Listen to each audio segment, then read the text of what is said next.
Hello, it's Mike here from Better Happy, and we're on the second video of the Happy Manager video series. So if you're a manager or people leader, what I want to share with you today is 3 questions that I want you to get used to asking yourself at least once a week. At least once a week.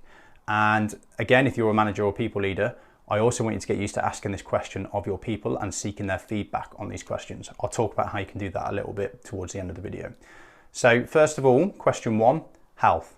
Do I know how to improve or maintain my health alongside my job?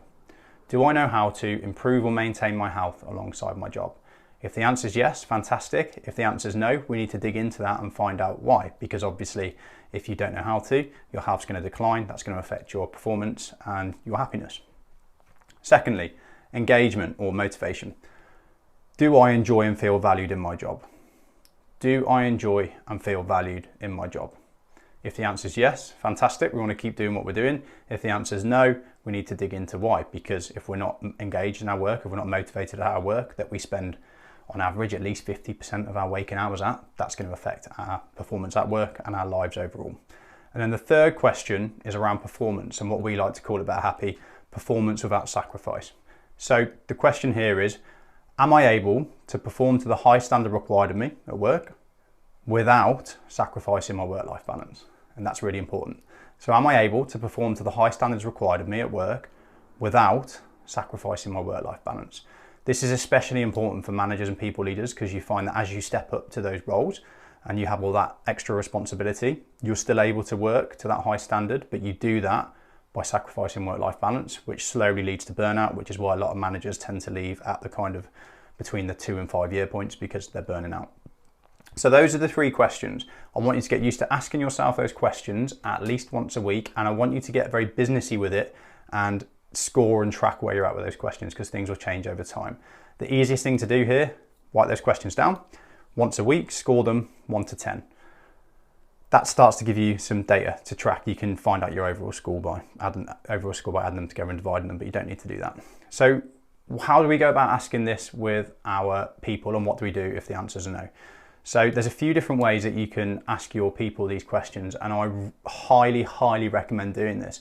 If you're trying to improve engagement in your workplace or with your team, go and set aside 90 minutes, write those 3 questions on a whiteboard, get your team over, put those 3 questions up, get everybody to score 1 to 10, find your averages, put the averages up there, and then have a discussion around what we can do to improve it. That's going to be way more impactful on the engagement and motivation and health levels in your business than any external consultant is going to provide, or than any piece of software or fancy new apps going to provide. Listening to your people and asking them is way more valuable. So there's one way of asking your people with a workshop. Okay, you might have to open yourself to a bit of scrutiny, which might make you feel a bit uncomfortable, but that's the key to leading a healthy, happy, highly effective team, and to you feeling happy as well. Other ways you can do it, less direct, if you're busy or virtual, you can email, ask everybody to send you an email, or you can use a simple survey platform like Typeform to survey people, and they can answer you anonymously then. Of course, as well, you can use external providers.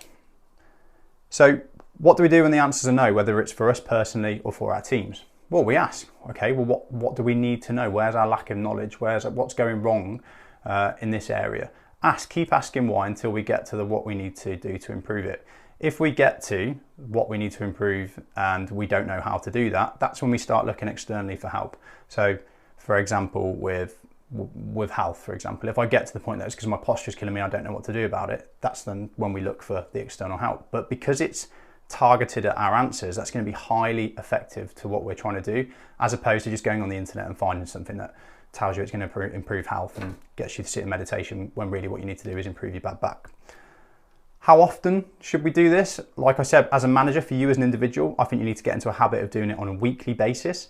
But with your teams, I like quarterly. I think you should get used to asking your teams these questions quarterly, because that gives you enough time to come up with suggestions and implement new ways of fixing it. So that's my key teaching for today: to be a happy manager and develop happier teams. Ask yourself those 3 questions. Do I know how to improve or maintain my health alongside my job? Do I enjoy and feel valued in my work? Am I able to work to the high standards without sacrificing my work-life balance?